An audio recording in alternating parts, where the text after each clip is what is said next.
Aeroplane का distance कैसे find किया जाएगा? With the help of an instrument called radar. Radar stands for radio detection and ranging.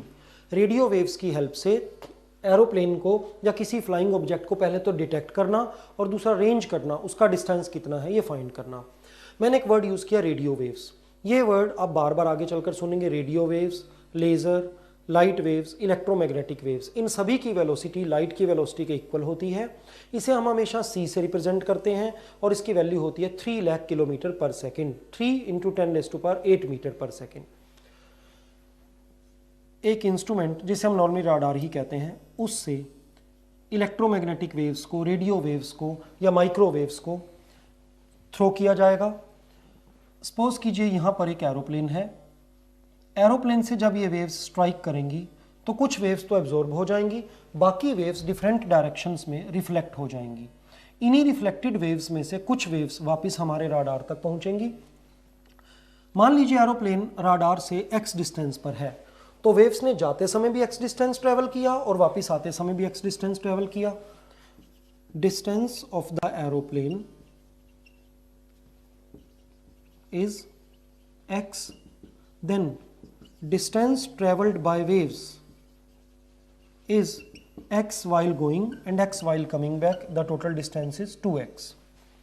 Velocity of these waves, these electromagnetic waves, microwaves, is c, 3 × 10⁸ metre पर second. जाने और आने में बहुत ही थोड़ा सा टाइम लगेगा. वेलोसिटी देख रहे हैं कितनी हाई है, इसलिए हम इस टाइम को रिप्रेजेंट करेंगे डेल्टा टी से. डेल्टा जब किसी एक्सप्रेशन के साथ लग जाता है तो ये दो बातें एक्सप्रेस कर सकता है. डेल्टा वी का मतलब ये भी हो सकता है चेंज इन वेलोसिटी, और डेल्टा वी का मतलब ये भी है वेरी स्मॉल वेलोसिटी. यहाँ पर डेल्टा टी इंडिकेट करता है we are talking about very very small time. We know that velocity is equal to distance upon time. So distance is equal to velocity into time. What is the distance traveled by waves? It is 2x. What is velocity of the waves? It is c.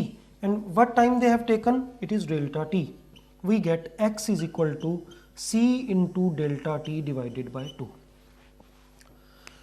C light की velocity, microwaves की velocity, electromagnetic waves की velocity, जिसकी value हमें पहले से मालूम है. हमारा instrument radar which obviously contains a very sensitive computer, वो डेल्टा टी की वैल्यू फाइंड कर लेगा. इन दोनों वैल्यूज को यहाँ पुट कर कर हमें एरोप्लेन का डिस्टेंस पता लग जाएगा.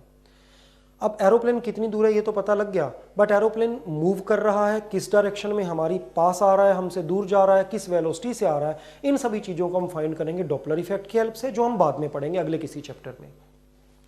Next term is Sonar. Sonar is sound navigation and ranging. Sound waves की हेल्प से, ध्यान रखिएगा इलेक्ट्रोमैग्नेटिक वेव्स नहीं, साउंड वेव्स की हेल्प से ओशन में किसी ऑब्जेक्ट का डिस्टेंस फाइंड करना, से ओशन की डेप्थ को फाइंड करना. Let this is the ocean bed and this is water level. यहां पर एक शिप है, यहां शिप से साउंड वेव्स को इस डायरेक्शन में छोड़ा जाता है. ये वेव्स यहां पर ओशन बेड को स्ट्राइक करती हैं. Let the depth of ocean bed is x. कुछ वेव्स एब्जॉर्ब हो जाएंगी और कुछ वेव्स वापस हमारे तक आएंगी. पहले ही की तरह ये वेव्स 2x डिस्टेंस ट्रेवल करेंगी. सिर्फ एक डिफरेंस ये आ जाएगा, velocity of these waves will be taken as v, और हमें इसको c नहीं लेना क्योंकि ये इलेक्ट्रोमैग्नेटिक वेव्स नहीं है. ये वेलोसिटी फ्यू 100 मीटर पर सेकेंड होगी. फॉर एग्जांपल साउंड की वेलोसिटी एयर में तो 332 मीटर पर सेकेंड होती है, तो वाटर में डिपेंडिंग ऑन वाटर की डेंसिटी ये वैल्यू थोड़ी सी चेंज हो सकती है, जो हमें न्यूमेरिकल में मालूम होती है या प्रैक्टिकल लाइफ में मालूम होती है. तो जैसे हमने पीछे किया, हमारा फार्मूला था x is equal to c into delta T divided by 2, बस c की जगह v आ जाएगा. Depth x will be v into delta T divided by 2. कितना टाइम लगा वेव को नीचे जाकर वापिस आने में, और वेव की वेलोसिटी को मल्टीप्लाई किया, 2 से डिवाइड किया, हमें ओशन की डेप्थ पता लग गई. अब इसका एक प्रैक्टिकल यूज देखें. इंडिया के एज से हमने इस डायरेक्शन में हर 10-10 मीटर के गैप पर ओशन की डेप्थ को फाइंड कर लिया सोनार की हेल्प से. अगेन थोड़ा और इधर जाकर 10 मीटर, 20 मीटर, 30 मीटर, 40 मीटर पर ओशन की डेप्थ को फाइंड कर लिया. इन अदर वर्ड्स मैं ये कह रहा हूं कि पूरे ओशन का एक ओशनिक मैप हमारे पास है, वो एक कंप्यूटर में फेड किया हुआ है. उस कंप्यूटर को यह मालूम है कि किस किस पॉइंट पर ओशन की गहराई कितनी कितनी है। सपोज कीजिए एक दिन एक शिप इस पर्टिकुलर पॉइंट पर लोकेटेड है, खड़ा हुआ है, और इसके कंप्यूटर को पता है कि यहां पर ओशन की डेप्थ 920 मीटर्स होनी चाहिए। सडनली कंप्यूटर ने नोटिस किया कि यहां पर डेप्थ की वैल्यू आ रही है 400 मीटर। क्या हो सकता है?